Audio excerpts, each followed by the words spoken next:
Bayangkan dewa-dewa kuno menciptakan manusia, membentuk peradaban secara rahasia. Tetapi bagaimana jika ada lebih banyak cerita di baliknya? Bagaimana jika kelompok misterius seperti Anunnaki tidak hanya membentuk sejarah, tetapi juga terlibat dalam asal-usul orang kulit hitam? Apakah itu mitos? Atau mungkinkah itu benar-benar terjadi? Misteri yang membingungkan tentang apakah Anunnaki berperan dalam penciptaan orang kulit hitam telah menjadi topik diskusi di antara para peneliti dan sejarawan selama bertahun-tahun. Anunnaki, makhluk yang penuh misteri dan kekuatan, menurut teks-teks kuno telah meninggalkan banyak pertanyaan yang belum terjawab tentang asal-usul dan pengaruh mereka. Apakah mereka benar-benar makhluk ilahi yang menganugerahkan peradaban kepada umat manusia, atau adakah kebenaran yang lebih dalam yang menunggu untuk diungkap? Untuk mengungkap misteri ini, kita harus terlebih dahulu menggali kisah-kisah Sumeria kuno yang berbicara tentang Anunnaki. Kisah-kisah kuno ini menyimpan petunjuk untuk memahami siapa Anunnaki diyakini dan sejauh mana pengaruh mereka terhadap sejarah manusia.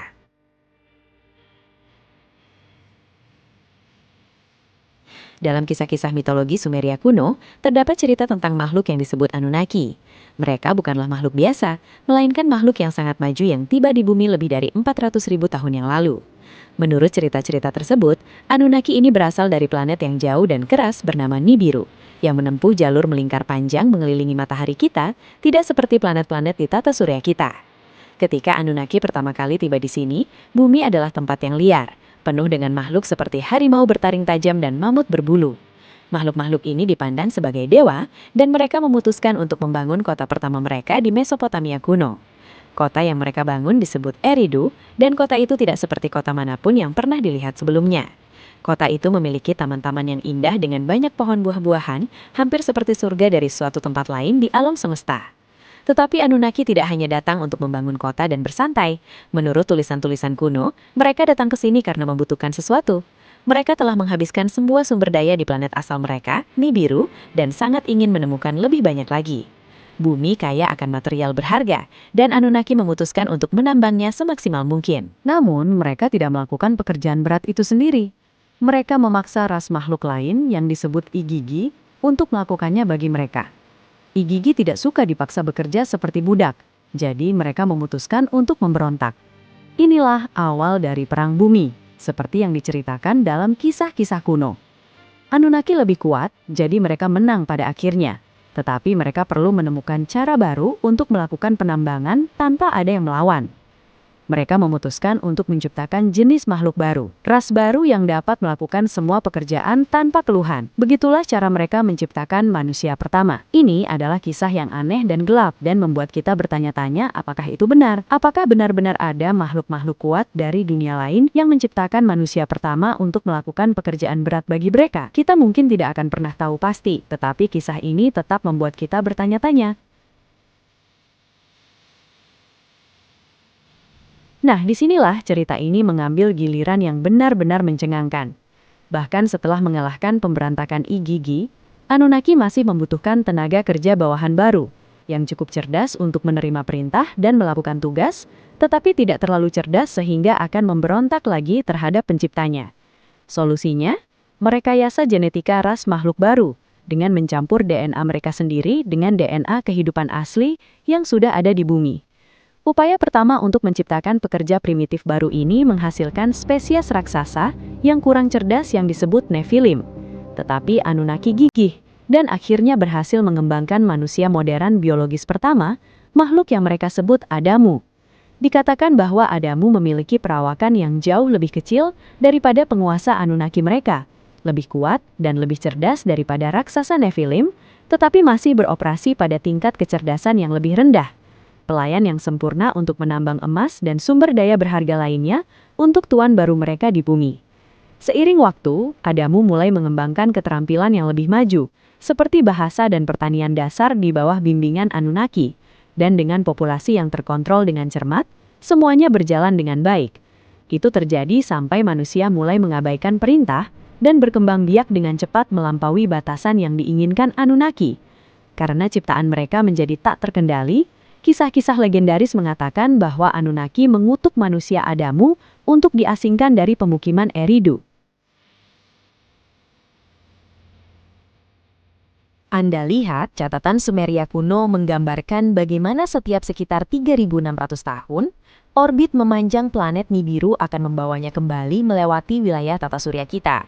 Salah satu lintasan ini memiliki dampak bencana di bumi berkat daya tarik gravitasi Nibiru yang sangat besar. Hal-hal seperti pemanasan global yang parah, kenaikan permukaan laut yang cepat, dan curah hujan yang intens menyebabkan peristiwa yang disebut orang Sumeria sebagai banjir besar.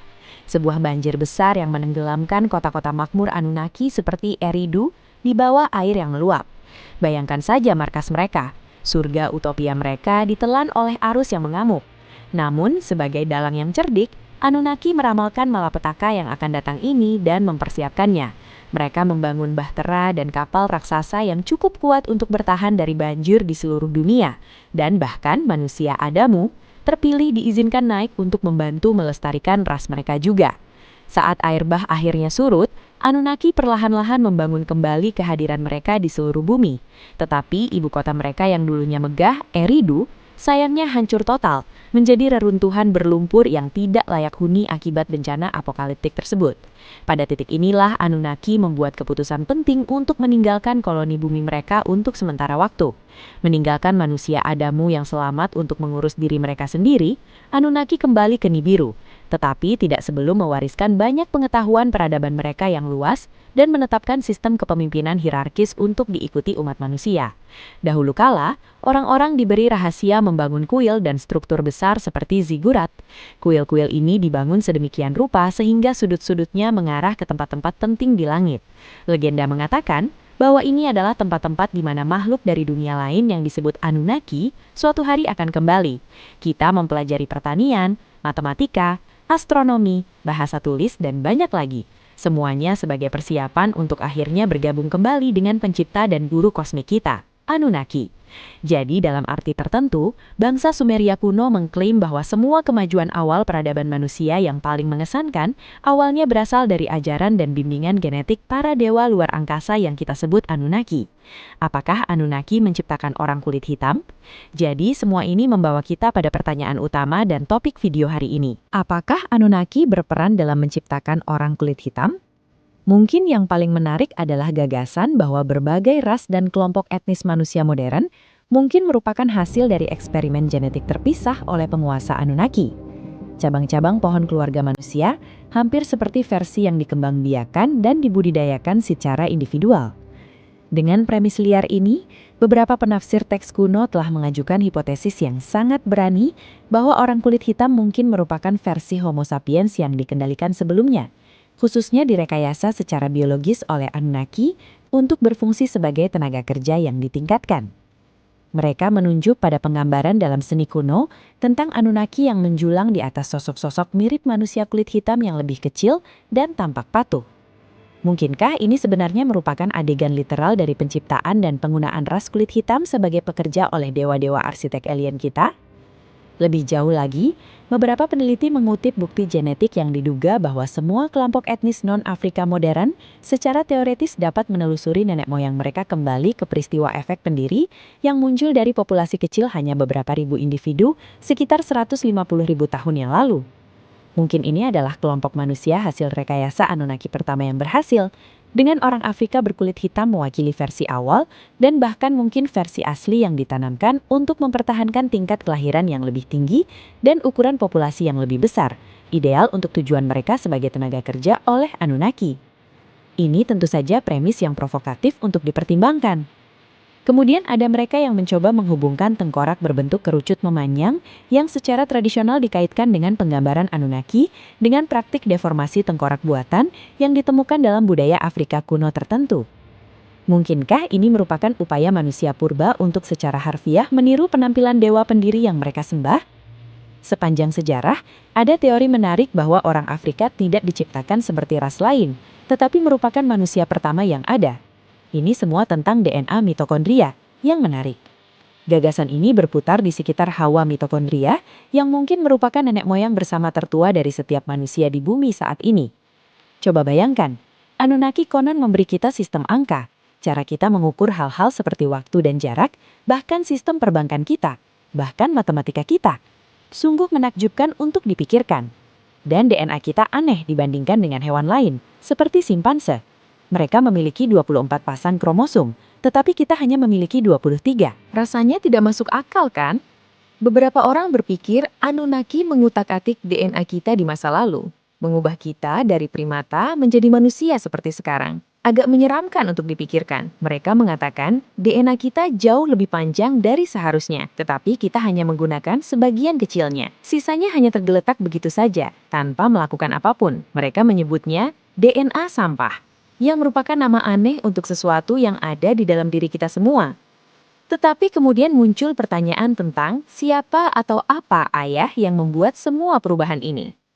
Seorang ilmuwan mengatakan, mungkin itu adalah seorang ibu dengan 24 kromosom yang sel telurnya diambil dari tubuhnya. Kemudian, entah bagaimana, kromosomnya diubah menjadi hanya 23. Saya tidak tahu bagaimana itu bisa terjadi, tetapi itu aneh. Jadi siapa sebenarnya Anunnaki? Apakah mereka datang dari planet lain hanya untuk membantu kita? Dan jika ya, mengapa mereka meninggalkan kita dengan semua misteri tentang tubuh dan sejarah kita sendiri? Cukup untuk membuat kita bertanya-tanya, apakah semua ini benar-benar bisa terjadi? Bahkan ada fakta bahwa melalui analisis penanda genetik, manusia modern secara ilmiah diyakini pertama kali muncul dari tanah leluhur mereka di Afrika Timur antara 300.000 hingga 200.000 tahun yang lalu. Tepat di sekitar waktu cerita Fremeni Sumeria menunjukkan Anunnaki pertama kali tiba di bumi menurut terjemahan Sitchin.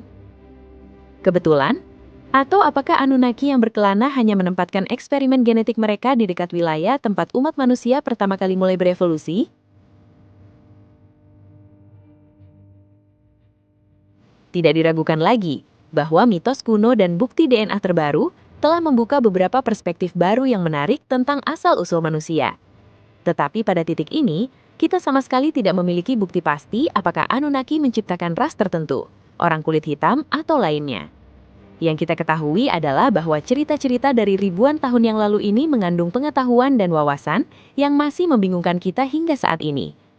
Mungkin itu hanyalah penjelasan metaforis yang dikonsepkan oleh orang-orang kuno untuk memahami kompleksitas dunia alam di sekitar mereka. Atau mungkin, hanya mungkin, itu adalah kebenaran yang terkubur di dalamnya. Realisasi mendalam tentang spesies kita yang telah disentuh oleh kecerdasan yang lebih tinggi dari kosmos berabad-abad yang lalu. Bahwa kita manusia bukanlah sekedar hasil dari kebetulan dan evolusi buta, tetapi makhluk yang direkayasa secara sengaja dengan asal-usul dan takdir yang lebih tinggi. Apa pendapat Anda tentang misteri Anunnaki ini? Mungkinkah orang kulit hitam dan seluruh umat manusia benar-benar merupakan produk dari ras alien yang telah lama hilang yang bermain sebagai Tuhan? Atau, apakah ini hanya kisah-kisah fantastis yang telah sedikit di luar kendali? Baiklah semuanya, itu saja untuk hari ini. Pastikan untuk menonton video kami yang lain tentang portal ke Agartha, di mana kami mengungkap gerbang rahasia ke dunia misterius ini. Kami sangat berharap Anda menyukai video hari ini. Sampai jumpa!